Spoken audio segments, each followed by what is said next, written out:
자, 도형의 방정식의 시작입니다. 이 파트는 우리가 도형을 좌표 평면 위로 가져가서 거기서 문제를 조금 더 효과적으로 해결해 보겠다요. 물론 이제 모든 도형 문제가 더 효과적으로 해결되는 건 아닌데 꽤 많은 경우에 더 효과적으로 해결되는 것들이 있고 이제 그것들을 우리가 주로 여기서 다루겠지.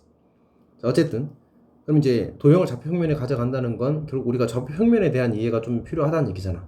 근데 일반적으로 우리가 좀 기본적인 것들은 수직선에서 세팅하고 그걸 이제 좌표 평면으로 확장하는 일을 좀 하게 될 거거든. 그래서 수직선과 좌표 평면에 대해서 간단하게만 정리 좀 하고 갑시다.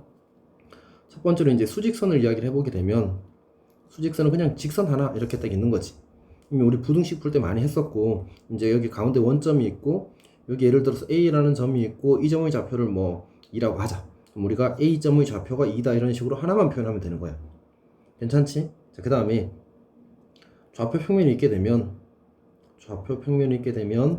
얘는 이제 두 개의 수직선이 필요한 거지. 가로축 방향, 가로 방향 직선이 필요한 거고 세로 방향 직선이 필요한 거야. 약간 삐뚤가? 어쨌든 이걸 우리가 x축이라고 하고 얘를 y축이라고 하고 둘의 교차점을 원점이라고 부르는 거지. 그 다음에 이제 여기에 예를 들어서 뭐 2,3이라는 점이 있다고 하자. 이 점의 이름을 a라고 하지 뭐. 그러면 a의 x좌표가 2고 y좌표가 3이라는 뜻인데 이거는 이제 x축을 기준으로 봤을 때는 y축으로부터 이만큼 거리가 이만큼 떨어져 있다는 얘기지. 요 길이가 2란 얘기야. 요 길이가 2. 또는 요 점 x좌표가 2란 얘기인 거지. 그 다음에 같은 이유로 여기가 3이고 요 길이가 3이란 얘기지. 오케이? 그리고 우리가 여기를 뭐라고 불러? 1, 4분면. 여기를 2, 4분면, 여기를 3, 4분면, 여기를 4, 4분면이라고 부르는 거지. 그러니까 저기 지금 점 A라는 점은 1, 4분면에 존재하고 그래서 그 좌표가 모두 양수인 거야. 근데 만약 어떤 점 B라는 게 있어서 얘가 3, 4분면에 이렇게 존재한다고 하자. 그럼 요 점의 좌표가 적당히 보면 마이너스 2, 마이너스 3이라고 하자. 그러면 이제 요렇게 내렸을 때 여기가 마이너스 3이 될 거고 요렇게 수선을 내렸을 때 여기가 마이너스 2가 되겠지. 그리고 그때 요 길이가 얼마가 돼? 요 길이가 2가 되는 거고 요 길이가 3이 되는 거지. 그럼 이제 이 3이라는 건 어떻게 만들어진 거야?